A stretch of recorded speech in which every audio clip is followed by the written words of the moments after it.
प्यारे विद्यार्थियों, अज असी CBSE वालों निर्धारित सिलेबस विच दिते गए विचार प्रधान लेख दे विचों गुरु नानक देव जी द्वारा उच्चारण की गई तुक नानक दुखिया सब संसार पढ़ांगे। बच्चे, नानक दुखिया सब संसार तुक जिहड़ी आ ये गुरु नानक देव जी ने उच्चारण की है। इस तुक का अर्थ नानक दुखिया सब संसार तुक श्री गुरु नानक देव जी द्वारा उच्चारण की है। इस तुक का भाव है संसार दुखों का घर है। यह जगत के सारे प्राणी दुख विच घिरे हुए हैं ते कोई भी सुखी नहीं। किसी नूं कोई दुख ते किसी नूं कोई, पर हर कोई इहो समझदा है कि जिवें उसका दुख सब तो ज़्यादा वड्डा है, बाकी सब सुखी हैं। जदों अजिहा नहीं, जो जद कि अजिहा नहीं है, दुखी तो सारा संसार है। फरीद जी का कथन है, फरीदा मैं जनिया दुख मुझको, दुख सुभाए जग, उच्चे चढ़ के देखिया घर घर इहो अंग। इसका भाव है, फरीद जी कहते हैं कि मैनू तो इस तरह लगा कि जिवें सिर्फ मैं ही दुखी हाँ, पर जो मैं उच्ची जगह ते भाव कोठे ते चढ़ के वेख्या तो मैनू पता लगा कि सारा संसार ही दुखी, कि जो लोगों के विच विचरे तो पता लगा कि सारिਆਂ ਨੂੰ किसी ना किसी किस्म का कोई दुख है। संसार विच सारे दुखी हैं। असल विच दूर के ढोल सुहावने जापदे हैं। जदों असीं अमीर लोगों का ठाठ पाठ देखते हैं तो जापदा है जिवें इन्हां नूं तां कोई दुख ही नहीं, पर अजिही सोच गलत साबित हुंदी है, क्योंकि पैसे नाल भावें दुनियादारी पदार्थ तां खरीदे जा सकते हैं, पर मन की शांति नहीं खरीदी जा सकती, ना ही खुशी खरीदी जा सकती है।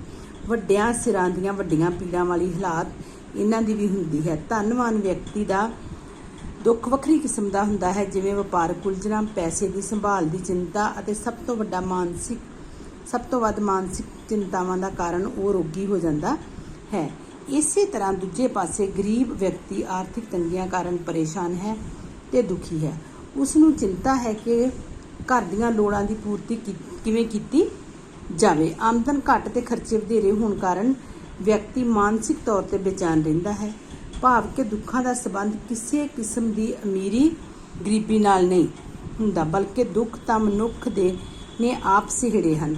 कई दुख अजिहे हुंदे हैं जिहड़े अमीरां गरीबां दे सांझे हुंदे हैं, जिवें भयानक बीमारी, दुर्घटनावां दा वापरना, सके संबंधियां दी बेवक्त मौत, बे औलाद होना जां औलाद दा नेक ना होना आदि अजिहे दुख हैं जिहड़े सारिआं ते पै सकदे हैं।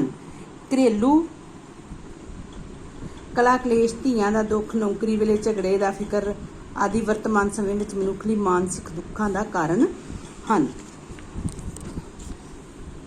दुखों का मूल कारण, मनुख दुखी क्यों है, उस दे दुखों का की कारण है आदि प्रश्न जिहन हुंदा है दिल दिमाग, जिहन हुंदा दिमाग, जिस विच वार वार आउंदे हैं। गुरबाणी विच दस्सिया है कि हउमे, हंकार, ईरखा ते इच्छावां सारे दुखों की जड़ हैं। मिर्ग तृष्णावां वांग मनुख दीआं इच्छावां वधदियां जांदियां हन। जदों इन्हां इच्छावां की पूर्ति नहीं हुंदी तां वह दुखी हुंदा है, ते जेकर इन्हां इच्छावां की पूर्ति हो जाती है तां वह हउमे, उस विच हउमे आ जाती है, वह हंकारी हो जाता है। ये हंकार उसनूं होर दुखों वाल धकेल दिंदा है। हउमे कारण उस विच मैं दी प्रधानता हो जाती है। परम परमात्मा भी भुल जाता है ते दुख भुलदा है चलदा है। गुरबाणी विच लिखिया है, हउमे विच जग उपजे पुरखा, नाम बिसरिए दुख पाई। दुख सुख जीवन का हिस्सा हैं। सदा दिन इक्को जे नहीं रहिंदे। सुखां दी छां हेठ हमेशा नहीं रहिंदी, दुखों के बदल हमेशा नहीं छाए रहिंदे। कदी मनुख दुखी हुंदा है ते कदी सुखी। बच्चे, ये तो पता ही है कि जे साडे ते कोई दुख आया तो वह दुख कट्टिया भी जाता है, उस तो बाद सुख भी आउंदा है। ये दुख सुख तां जिंदगी का हिस्सा हैं। इस नूं मनुख नूं दुखों तो घबराउणा नहीं चाहिए, बल्कि इन्हां नाल जूझण लई महापुरुषां दे आदर्शां दे नूं याद रखना चाहिए है। दुख तां संतां, महापुरखां, पीर पैगंबरां ते भी आए सन। श्री रामचंद्र जी ने बनवास कट्टिया, पांडवां ने भरावां दी दुश्मनी सहारी, शाहजहां नूं पुत्तर दी कैद विच रहना पिया। गुरु गोबिंद सिंह जी ने सरबंस संवारिया, गुरु अर्जन देव जी तत्तियां तवियां ते बैठे।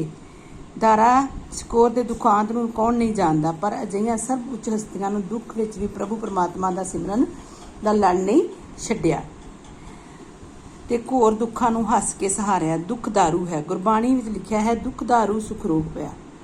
ਭਾਵ ਦੁੱਖ ਸਰੀਰ ਲਈ ਇੱਕ ਦਾਰੂ ਦਾ ਕੰਮ ਕਰਦੇ ਹਨ, ਕਿਉਂਕਿ ਦੁੱਖਾਂ ਵਿੱਚ ਘਿਰਿਆ ਵਿਅਕਤੀ ਸੁੱਖਾਂ ਦੀ ਪ੍ਰਾਪਤੀ ਲਈ ਸੰਘਰਸ਼ ਕਰਦਾ ਹੈ ਤੇ ਉਸਾਰੂ ਕੰਮਾਂ ਵੱਲ ਧਿਆਨ ਰੱਖਦਾ ਹੈ। ਵਿਅਕਤੀ ਵਿੱਚ ਦੁੱਖਾਂ ਤੋਂ ਛੁਟਕਾਰਾ ਪਾਉਣ ਲਈ ਹਿੰਮਤ,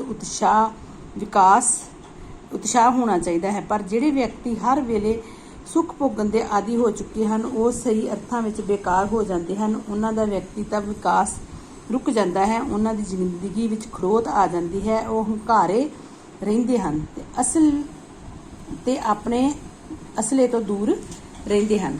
ਪ੍ਰਭੂ ਸਿਮਰਨ ਹੀ ਦੁੱਖਾਂ ਦਾ ਦਾਰੂ ਹੈ। ਸੁੱਖ ਵੇਲੇ ਸਾਰੇ ਅੰਗ ਸਾਕ ਆਪਣੇ ਬਣਦੇ ਹਨ, ਨੇੜੇ ਟੁੱਕ ਬਹਿੰਦੇ ਹਨ, ਪਰ ਜਿਉਂ ਹੀ ਦੁੱਖ ਆਣ ਘੇਰਾ ਪਾਉਂਦੇ ਹਨ, ਸਕੇ ਸੰਬੰਧੀ ਵੀ ਅੱਖਾਂ ਫੇਰਨੀਆਂ ਸ਼ੁਰੂ ਕਰ ਦਿੰਦੇ ਹਨ। ਦੁੱਖ ਵਿੱਚ ਜੇ ਕੋਈ ਆਸਰਾ ਹੁੰਦਾ ਹੈ ਤਾਂ ਉਹ ਕੇਵਲ ਪਰਮਾਤਮਾ ਦੇ ਨਾਮ ਦਾ ਹੁੰਦਾ ਹੈ। ਰੱਬ ਦੀ ਰਾਜਾ ਵਿੱਚ ਰਹਿਣਾ, ਉਸ ਦੇ ਭਾਣੇ ਨੂੰ ਮਿੱਠਾ ਕਰਕੇ ਮੰਨਣਾ ਦੁੱਖਾਂ ਤੋਂ ਮੁਕਤੀ ਪਾਉਣ ਦਾ ਅਹਿਮ ਸਾਧਨ ਹੈ। ਸੁੱਖ ਦੀ ਪ੍ਰਾਪਤੀ ਤਾਂ ਹੀ ਹੋ ਸਕਦੀ ਹੈ ਜੇ ਨਾਮ ਜਪੋਗੇ।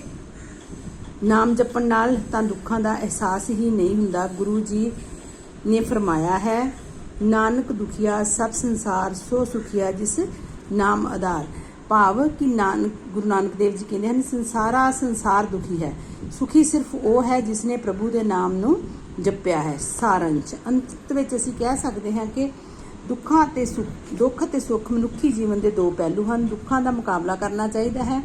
ਮਹਾਂਪੁਰਖਾਂ ਦੇ ਜੀਵਨ ਤੋਂ ਹਿੰਮਤ ਤੋਂ ਪ੍ਰੇਰਨਾ ਲੈਣੀ ਚਾਹੀਦੀ ਹੈ, ਕਿਵੇਂ ਉਹਨਾਂ ਨੇ ਮੁਸ਼ਕਲ ਵਿੱਚ ਪ੍ਰਭੂ ਦਾ ਨਾਮ ਸਿਮਰ ਕੇ ਆਪਣੇ ਦੁੱਖ ਝੱਲੇ।